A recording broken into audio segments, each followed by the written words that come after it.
Γεια σας παιδιά, σήμερα έχουμε χρυσές λίρες, το καινούριο scratch. Πρέπει να βρούμε δύο ίδιους αριθμούς στην ίδια σειρά και να κερδίσουμε το ποσό. Όταν βρούμε το κέρμα διπλασιάζουμε το ποσό και όταν βρούμε αυτό το σημάδι κερδίζουμε 100 ευρώ. Έχουμε πάρει και τα τυχερά ζευγάρια που πρέπει να βρούμε δύο ίδιους αριθμούς και κερδίζουμε πάλι το αντίστοιχο ποσό. Πάμε να αρχίσουμε.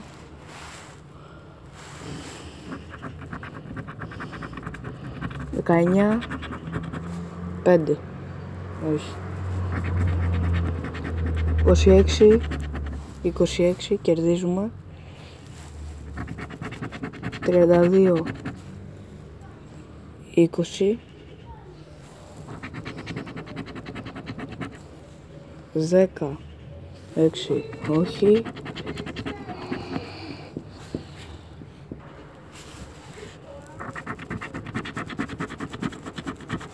38, 16, όχι, 37, 35, όχι, 25, 36, όχι,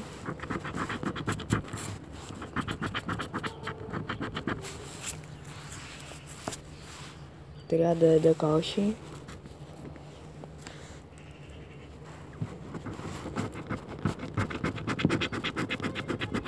21, 29, όχι,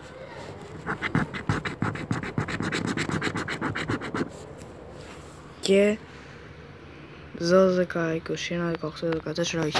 Έχουμε κερδίσει 26, 26 εδώ και πάμε να κλείσουμε τα τυχερά ζευγάρια. Μισό λεπτό.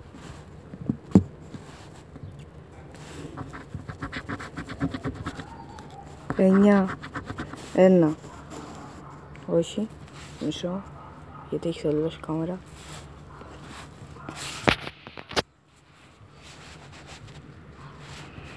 Παιδιά, συγχωρέστε με γιατί για άλλη μια φορά δεν έχω φέρει τη βάση, τον τρίποδα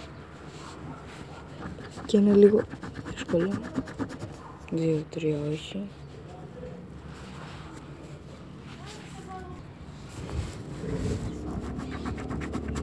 7, 6, όχι. Πάμε να ψήσουμε το ποσό. Ποιο είναι?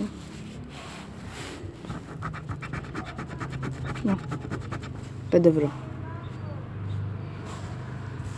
Αυτό ήταν το βίντεο, ελπίζω να σας άρεσε. Αν σας άρεσε κάντε like, subscribe και θα λέμε την επόμενη φορά. Γεια σας.